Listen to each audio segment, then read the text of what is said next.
dari Efesus 4 ayat 26 sampai 32. Saya akan membantu membacakan untuk Bapak Ibu Saudara. Apabila kamu menjadi marah, janganlah kamu berbuat dosa. Janganlah matahari terbenam sebelum padam amarahmu. Dan janganlah beri kesempatan kepada iblis. Orang yang mencuri, janganlah ia mencuri lagi. Tetapi baiklah ia bekerja keras dan melakukan pekerjaan yang baik dengan tangannya sendiri, supaya ia dapat membagikan sesuatu kepada orang yang berkekurangan. Janganlah ada perkataan kotor keluar dari mulutmu, tetapi pakailah perkataan yang baik untuk membangun di mana perlu, supaya mereka yang mendengarnya beroleh kasih karunia. Dan janganlah kamu mendukakan Roh Kudus Allah yang telah memeteraikan kamu menjelang hari penyelamatan. Segala kepahitan, kegeraman, kemarahan, pertikaian, dan fitnah hendaklah dibuang dari antara kamu. Demikian pula segala kejahatan. Tetapi hendaklah kamu ramah seorang terhadap yang lain, penuh kasih mesra dan saling mengampuni, sebagaimana Allah di dalam Kristus telah mengampuni kamu. Renungan kita pagi hari ini mengambil judul mengendalikan emosi. Gitu ya. Minggu lalu saya diberikan judul ini sama Pak Mesak waktu ibadah pagi sudah disampaikan gitu. Nah, saya mengambil dari Efesus ini, surat Efesus ini ditulis oleh Rasul Paulus saat dia itu di penjara, yang ditujukan kepada jemaat Efesus untuk memberikan nasihat, perintah, himbauan juga untuk hidup di dalam Kristus begitu. Nah, pada ayat-ayat yang sudah kita baca ini dari ayat yang ke-26 sampai 32, kita akan menemukan cara-cara yang diberikan oleh Paulus gitu ya, nasihat untuk dapat mengendalikan emosi. Karena judul renungan kita hari ini adalah mengendalikan emosi, sebelum saya membahasnya lebih dalam gitu ya, saya akan membahas terlebih dahulu mengenai maksud dari emosi. Ini kalau saya membaca gitu ya, kalau belajar dari secara psikologi, emosi merupakan reaksi penilaian negatif atau positif yang kompleks yang kemudian muncul dari luar dan dalam gitu. Jadi emosi merupakan reaksi yang menurut Paul Ekman itu terdapat 6 emosi dasar. Ada marah, sedih, senang, terkejut, jijik, dan takut. Nah, tapi di sini kita akan membahas satu emosi saja ya. Emosi yang ketika emosi itu muncul dalam diri kita itu sering tidak terkontrol, yaitu emosi marah. Gitu. Nah, dalam kitab yang sudah kita baca ini tadi, kita akan menemukan dua cara bagaimana mengendalikan emosi marah.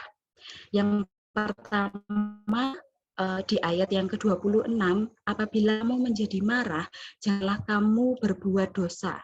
Janganlah matahari terbenam sebelum padam amarahmu.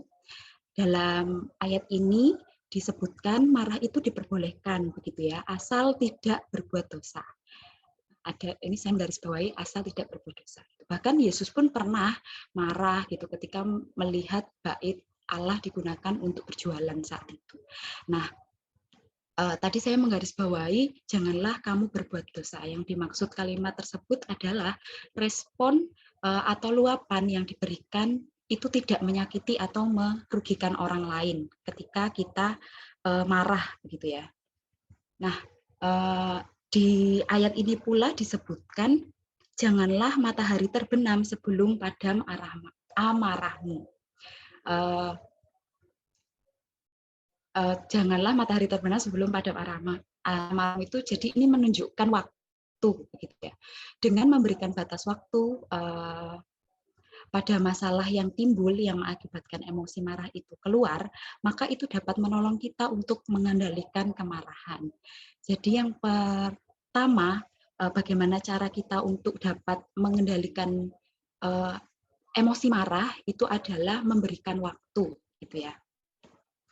Karena dengan memberikan waktu ada rentan di mana kita dapat berpikir sebab akibat apa sih yang akan timbul atau reaksi apa yang akan kita tunjukkan ketika emosi marah itu ada dalam diri kita. Dengan begitu kita dapat lebih bisa mengelola emosi yang ada dalam diri kita itu. Nah, yang kedua, cara untuk mengendalikan emosi yang kedua itu ada di ayat, saya ambil dari ayat 31. Segala kepahitan, kegeraman, kemarahan, pertikaian, dan fitnah hendaklah dibuang di antara kamu. Demikian pula segala kejahatan. Di ayat 31 ini banyak mengandung kata sifat ya yang arahnya itu negatif, karena di sini disebutkan ada kepahitan, kegeraman, kemarahan, pertikaian, dan fitnah gitu ya. Dan ada kata perintah di antara kamu. Gitu. Dengan kata lain, di ayat yang ini tuh diminta untuk sifat-sifat negatif itu dibuang, gitu ya, dibuang. Nah, oleh karena itu saya mengambil cara yang kedua untuk mengendalikan emosi adalah dengan meluapkan emosi itu dengan sikap yang positif. Jika emosi marah itu datang, lebih baik kita tidak langsung menolaknya, begitu ya. Maksudnya bukan yang ujuk-ujuk cepet banget terus kita nggak jadi marah.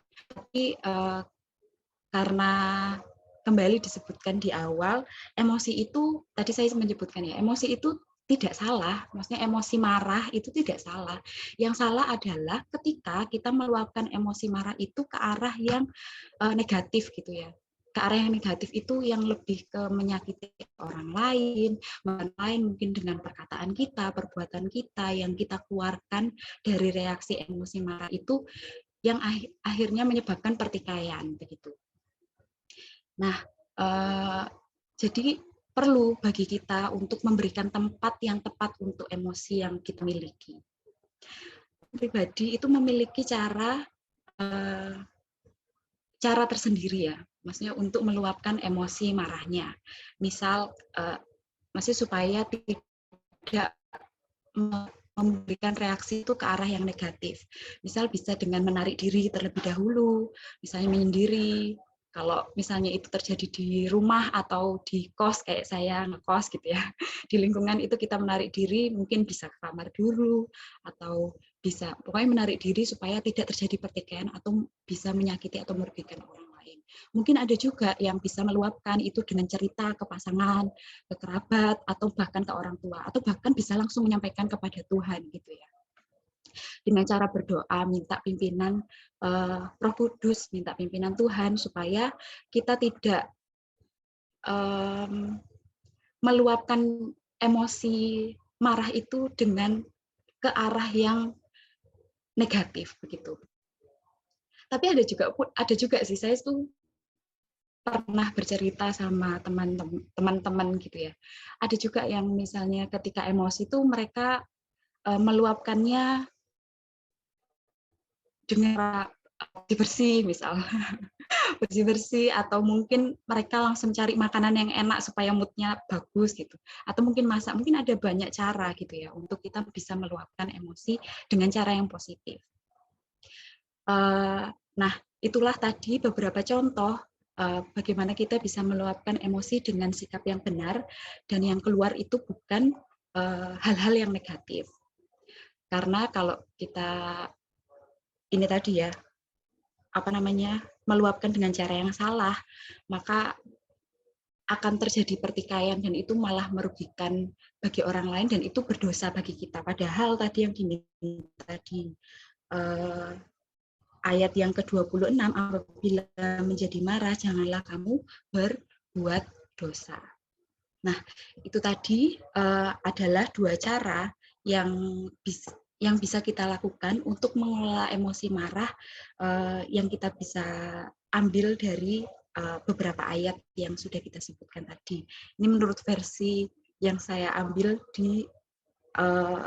dari nasihat yang diberikan Paulus kepada jemaat kepada jemaat Efesus gitu. Yang pertama adalah dengan cara memberikan waktu bagi diri kita gitu ya, memberikan waktu supaya bisa meredam emosi gitu. Dengan memberikan waktu kita bisa mengelola dan bisa lebih memikirkan sebab akibat yang akan muncul ketika emosi itu datang. Ketika emosi marah ya, lebih spesifiknya ketika emosi marah itu datang. Dan yang kedua, caranya adalah dengan meluapkan dengan sikap yang positif. Itu memberikan tempat yang tepat untuk meluapkan emosi tersebut dengan sikap yang positif.